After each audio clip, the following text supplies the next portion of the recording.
തെറ്റു പറ്റിയെന്നറിഞ്ഞിട്ടും ക്ഷമ ചോദിക്കാൻ മടി കാണിക്കാറുണ്ടോ?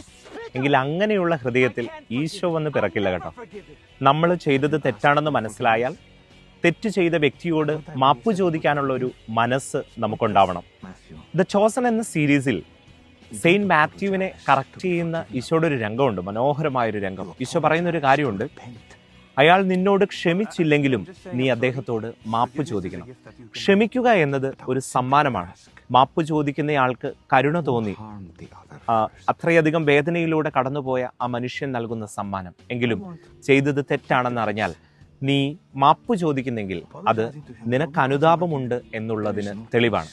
പ്രിയമുള്ളവരെ, ക്രിസ്തുമസിനായിട്ട് ഒരുങ്ങുമ്പോൾ നമുക്ക് ഹൃദയത്തിൽ ഒരാളോട് പോലും വെറുപ്പ് സൂക്ഷിക്കാൻ ഇടയാകാതിരിക്കണം.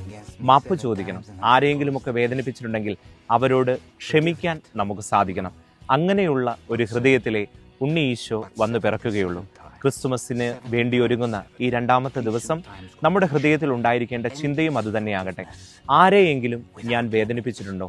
ഉണ്ടെങ്കിൽ അവരോട് ഹൃദയം തുറന്ന് ഞാൻ മാപ്പ് ചോദിക്കുന്നു.